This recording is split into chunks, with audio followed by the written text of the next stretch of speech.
Hey, everybody. Welcome back to the New to the Game podcast. This is Chris, and I am here with Ben Schneider.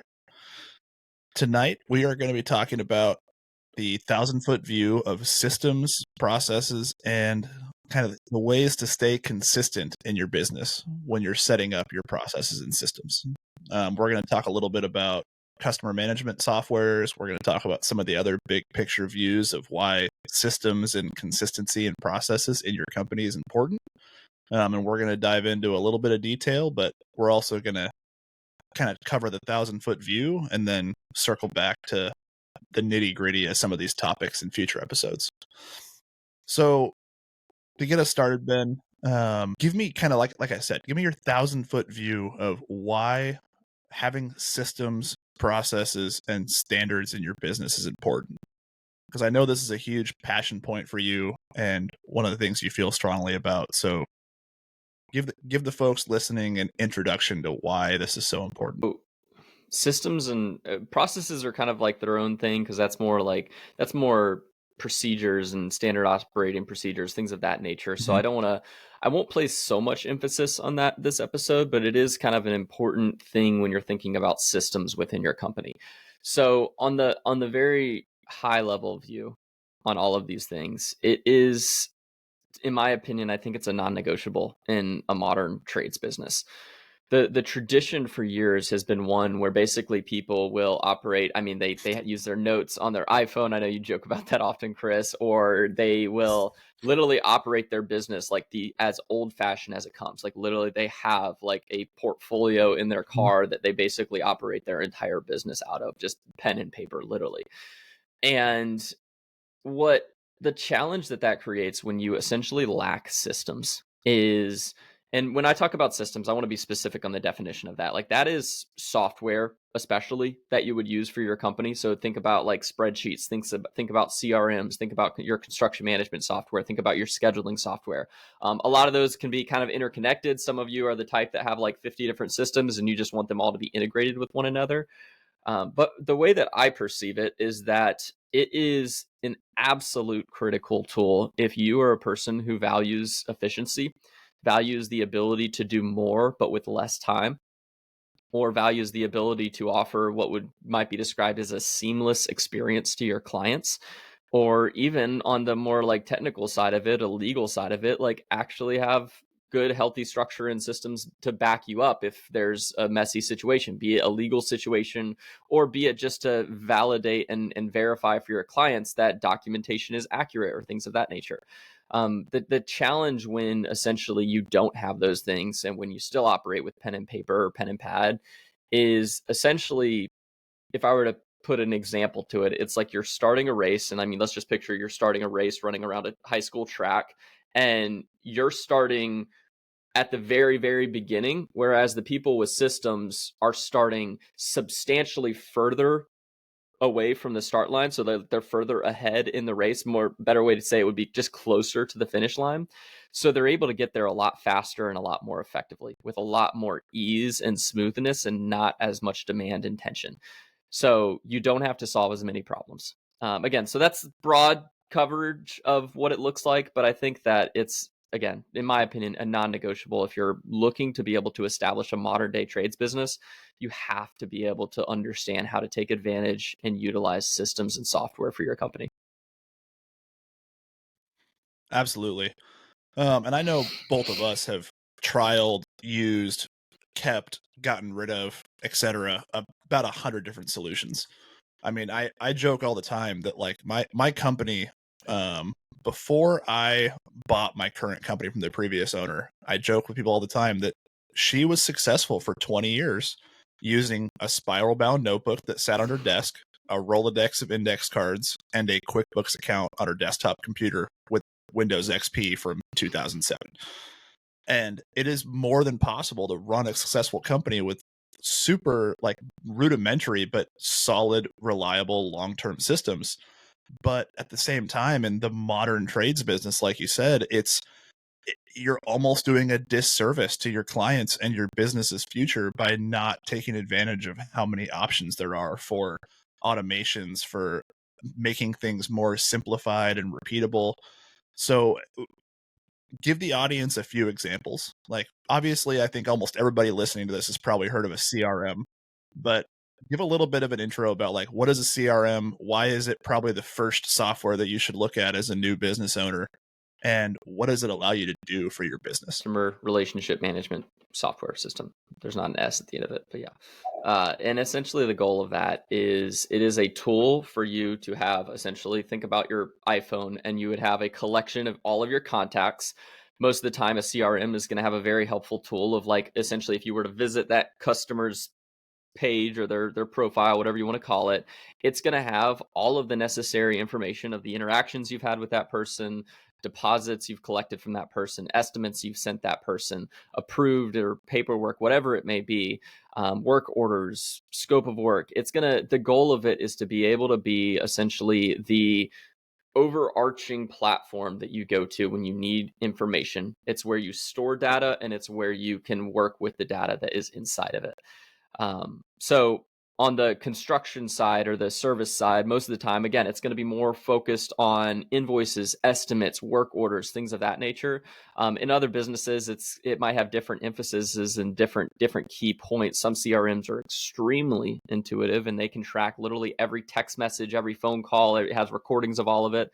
But at the end of the day, it's literally just a tool that helps you efficiently and without having to literally store everything in your brain or on a piece of paper, most of the necessary information that's needed to be able to work with that client successfully. Awesome. So and just a snippet about that. Ben, at what point in a new business do you feel like somebody needs a CRM? Like, imagine you're the 23-year-old kid, you just started a window cleaning company, you've gotten your first 5, 10, 15, 20 jobs. So far, you've just been putting contacts in your iPhone, and then you've got a notes page or an Excel spreadsheet on your laptop that has all your lists and data in it. Maybe you have something like Square for sending invoices, but besides that, you don't really have a way to track clients yet. So like at what point is investing that money and time into A, learning a CRM and how to use it efficiently, and B, spending the $50, $100, $150, $200 plus, and it can go crazy high, obviously, per month for a CRM. When is that important? Like how quickly should a new business owner consider getting one? Possible. I think, again, I treat it as something of like, for me, imagining operating without my CRM, even on day one, like if I were to go out tomorrow and start a new business, like my number one thing that I would do right away, outside of like maybe the legal stuff of starting the business, would be literally like, let's just get a CRM in place. Like, let's pay the quick subscription. I know it's going to pay for itself super quickly. Let's just get it in place.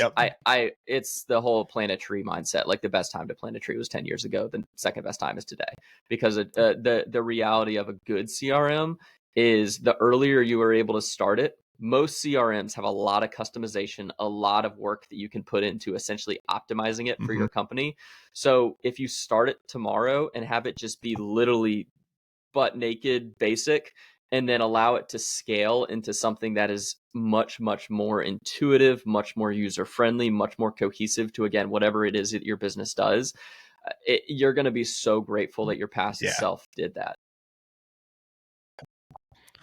Yeah, I 100% agree, Ben. I was curious what you'd say to that. My personal opinion is if I had $1,000 in my bank account and I was going to start a company tomorrow, the order would be LLC, license, bond, insurance, CRM. like you said, it would be the legal stuff and then a CRM. It'll probably be the first thing I spend money on besides whatever equipment I need to actually physically do the work I'm planning on doing. Yeah, you use the like if I was going to start a pressure washing company. Yeah, no, like straight up. Like if I was going to start a pressure washing company tomorrow and I was dead broke, like you imagine like those TV shows like Undercover Millionaire or whatever, and I had like $100 in my pocket in a pickup truck kind of thing. Like straight up, man. Like it would be the legal requirements to have a business, if that was necessary, which obviously if you have the means, you should always be licensed, bonded, and insured. And it would be CRM would be the very next thing I buy, besides maybe like my pressure washer that I need to sell my first job. But to be honest, it'd probably even be before that, because what's the point of buying a pressure washer if you have no jobs to use it for? I'd rather have a CRM and say, hey, I'm gonna schedule a week's worth of work, but I'm gonna start next week, and this week I'm gonna sell 5 jobs, get my CRM all dialed in and set up, and use the deposits from those first few clients to buy that first machine. I mean, it's crazy. Like I can't just put a value on how important it is sometimes for people, and Yeah. it's mind blowing to me that there are so many people that you and I both know that made it years in business without having some sort of system management for their company. It's one of those rare things inside of your business. I love investing in myself. I love investing into my business. It's one of the things that I get excited about. So investing time or investing Mm-hmm. again, it's generally speaking, it's not that much money to get a CRM or a software to help your business. No. It's one of those things that all of the time and all of the effort, like so I guess there might be an obstacle or an objection that might say, oh, I just don't have the time for that. But the reality is that if you're willing to like just do a deep work session and get, I don't know, 3, 4 hours dedicated to like Mm-hmm. building out your CRM, or maybe trying to identify, okay, what do I want my like client experience to look like? If you're willing to do that, like the Yeah. reality is that 2 to 3 hours, 4 hours, however long you spend, is going to pay for itself. Maybe not like it may not be Mm-hmm. 4 hours next week. It might save you 30 minutes next week, but then over time, 4 or 5 weeks start to go by, you start to get flow with it. It's going to be incredible. Like one of the best example that I would give is with estimating. Now, obviously, if you've been in the Mm-hmm. industry long enough, you know that estimating is one of those things. Like most contractors, there's like this common thing of like, oh, well, they came out and they gave us a quote, or they we talked to them, but then we're still waiting on our quote from them. They said they're going to get our quote to us by Wednesday of next week or something like that.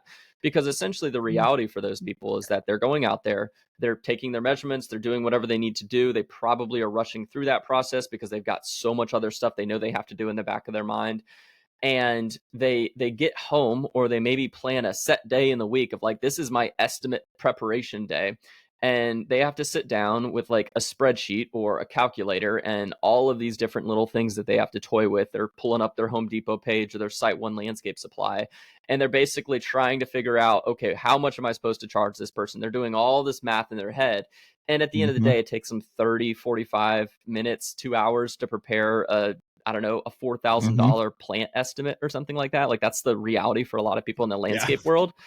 And Yep. the CRM that I use now has literally empowered me to be able to, as long as I know the square footage, and again, I will say I have a relatively more systematized business. And since I only offer one service, it's a little bit more easy for me to Mm-hmm. do this. But estimating takes me, I do the estimate on site. Like I meet with the person, I walk the yard. After I'm done Mm-hmm. with it, it takes me about 5 minutes to prepare an estimate. That's an example. Again, just Yep. a small one. Again, general contractors might be a much different world or realm within that, but there is a very real element of this where you don't have to spend crazy amounts of time doing stuff like that. Like you can actually save that time with something like a CRM. And like with formulas and all this Yep. stuff, again, it takes work and time to be able to get it in place, but I just cannot speak enough to the value of what that time Mm-hmm. saved can do, but also how that is able to enhance it. Like imagine if I had 4 hours extra of time just to be able to dedicate towards serving clients more effectively. It benefits you across the board. Yeah. 100%. Um. So I think we've touched on CRM enough to give people the idea. For all those listening, we are going to do a future episode about how to pick a CRM, what some different options are. Between me and Ben, we've used half a dozen different softwares, and we've probably done trials and research on 20. There are a million CRMs out there. I feel like I see a new one announced every 2 weeks on Facebook and online and in the circles that I'm in. Um, Both Ben and I have opinions about what the best softwares are for both construction management, for service companies, and there are some great ones specifically for certain industries like landscaping, for example. But at the end of the day, what you will have to do is pick the one that has the features that you want, and the abilities that you want and fits your budget. Because you can spend an absolute fortune on a CRM. When you get up into the enterprise level of CRMs, I mean, there's a CRM for service companies that you have to write them a $10,000 check just to set up the system for you. I mean, it's crazy how much money you can spend on one once you get up into the higher levels. But a CRM, like Ben was saying, I mean, you talk to guys like Tommy Mello and A1 Garage Door Service, and he credits Service Titan with growing his company from $10 million a year to $50 million a year. Like he says that is completely based on Service Titan, which is mind boggling to think about, but I believe it because a CRM can make that big of an impact if it is used correctly. I want to move on to the next thing. So we're kind of at our time already, but Ben, I want to talk a little bit about, besides your CRM and the basics. So I'm going to set aside, like we're going to talk about QuickBooks and we're going to talk about accounting in another episode. I know you're going to dig into a whole course about that at some point, but besides the basics of an accounting software, your Microsoft Office programs like Excel and Word and your note-taking apps and things like that, give the audience a few other things to mull over of what are the other things as a new business owner that you would want to consider besides your CRM. You've got that in place. You've got your basic programs. What are some other things that are going to help you move the needle in a new business? Some other software programs, some other systems, some other ideas to give people.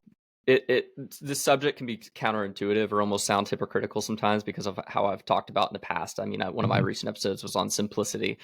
And so I do want to kind of bring it back full circle to the simplicity mindset, because it is very easy to be in a world where you have 20 different systems and you're trying to like figure out how to integrate them with one another and have them perfectly work all in perfect cohesion.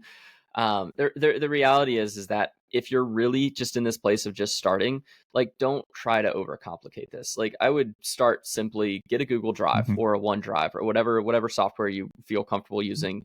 Just try to store all of your necessary business documents in one single place. Let's start there. Obviously, the CRM is, again, more towards like the customer management relationship side of things, but something to organize your files. Try to keep them in one location. Don't have it in your documents and then one in your downloads and then one in your OneDrive and then 5 in your Google Drive, because that's just like, it's very disorganized. So it's going to be extremely valuable to do that. The second thing is to essentially, almost like you would develop an org chart for your company, which, for those that don't know, an org chart is essentially highlighting each department of your company and then just basically the different roles and responsibilities that fall under each department that would make the company a operating machine. So in a similar fashion, go through each area of your company. So marketing, sales, financials, operations, and essentially just kind of dive into each system and say, okay, what are the systems that would be really helpful for me to have in these areas? If it's financial, it could be your online banking, it could be your QuickBooks, it could be maybe your payroll or something like that, a software used for that. If it's your estimating and sales, then it's your estimating software, it's your invoicing software, things of that nature. And then if it's bridging over into marketing, okay, well, what am I doing to track my lead flow and things of that nature? Again, I don't want to like make it super overcomplicated, because in many ways it's not. But in many ways, you're going to have to plow through some muck of complication and harder, especially if you're not tech savvy, some harder territory for you to kind of figure out how to make all of this stuff work in cohesion in a way that makes sense within your business. And then I would probably just have a file. I mean, it could be something as simple as just a piece of paper that you have, and just basically write down each of these systems, each of the systems you feel like you're going to apply to each of these areas of your business. So that way you don't get too carried away into overcomplication. And what you end up having is 30 softwares. 3 of them you actually use, 7 of them you look at every now and then, and the other 20 are just subscription fees that you're paying that don't have a purpose. Like, that's an actual reality for companies. Like, I have been there. Chris, I think you've been there as well. Avoid that. Yeah. But yeah, it's helpful just to, again, keep it simple, but recognize there's a learning process, but it is an extremely, in my opinion, one of the more important things that you can learn is just how to manage tech and software in your company, and know just how to make sure they're, again, in line with the overarching vision of your company. Yeah, and I think that there's a lot, like that's definitely a topic that we get on the rabbit hole on and dig into, because there are hundreds and hundreds of software solutions for a company that's new, and it's very easy to get the like ADD squirrel rabbit brain and just say like, oh, this will help me save time. Oh, this will help me save time. This will help me save time. And all of a sudden you have this like spider web of craziness that you've put yourself in because you have 10 different things doing the same thing. So it's definitely worth talking to other business owners in your industry and your space. And one of the ways that I view it is if you have to do the same task more than 2 or 3 times a day, and it's a task that could be managed with a software solution, it should be on your list of things to consider. Yeah. So like Ben was talking about, like entering customer data into your CRM is a no-brainer thing to automate eventually. I guess one thing that I'll say is the one plug for the one software that I would consider besides a CRM almost immediately is a software called Zapier. And if you're not familiar with that, for those listening, Zapier is basically a tool that you can use to connect one software to another to automate tasks and make them automatic. So it can do almost a limitless, indefinite amount of things. So to give you some examples, you have a website that somebody fills out an estimate request form on, and Zapier will take that data and automatically create a customer file in your CRM. You can have it set up where when a new customer file is created in your CRM, they get an email from your company email saying, hey, we're grateful you reached out. We'll be with you shortly. We usually get estimates back in 24 hours. You can automate it that if a customer sends you an attachment to your company email, it's automatically updated to your Google Drive, like Ben was saying, so that your files are all in the same place. And it just is such a rabbit hole of craziness, the things you can do. Yeah. There are thousands and thousands and thousands of automations you can do in your company that will save you hours of time. And I think that's probably one of the one tools that I'll plug that I actually will say, I would say there is 0 businesses out there that couldn't benefit from it. Yeah. I mean, unless you are truly a guy that all you do is you go out and you shovel dirt, then maybe not. But I don't know. I think that any company on the planet could benefit from Zapier, especially if you have a CRM, because there's so many tasks within your CRM that can be automated. One of our core values, elements of our core values, is essentially don't start with no, start with how.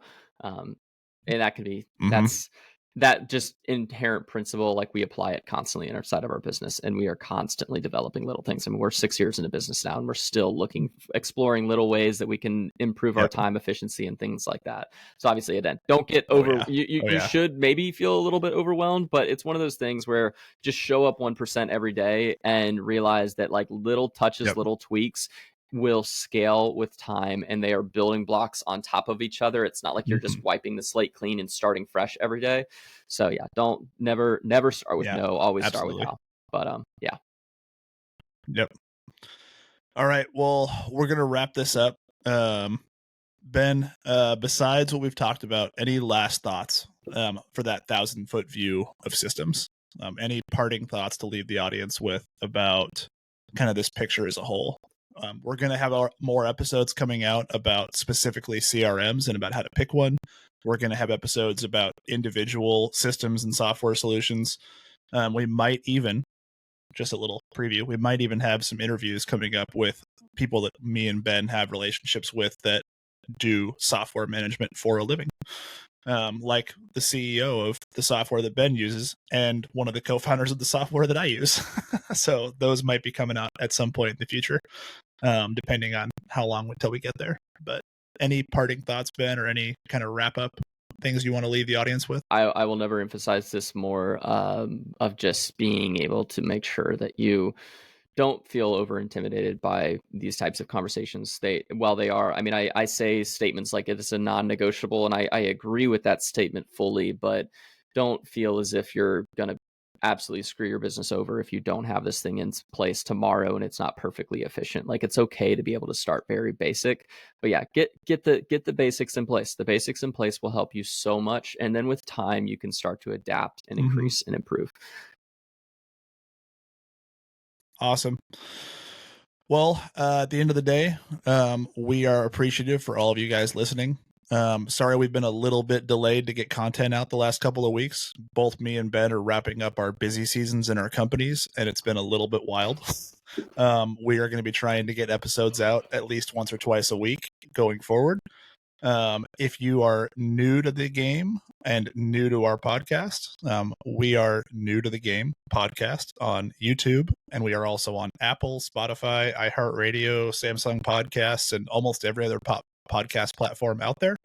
The video version of all of our episodes is available on YouTube, so go give us a follow, check us out there. And most importantly, we have a community on School, Skool. If you're not familiar, it's a community platform where you can form groups and communities around whatever topic you're passionate about. And for us, that is helping new entrepreneurs that are trying to get into the trades, or people that already have businesses and want help or feedback or a community of like minded people. So if you like what we're talking about, you like our content, and you want to spend more time getting to know us and other people that are involved, go find us on School. The link will be in the show notes or in the area that is below whatever you're listening on. And we'd love to have you. It is absolutely free. There's no sales pitch. We're just trying to provide people value and have people come out and hang out with us and build a community around what we're doing. Thanks for listening, and we'll see you guys on the next one.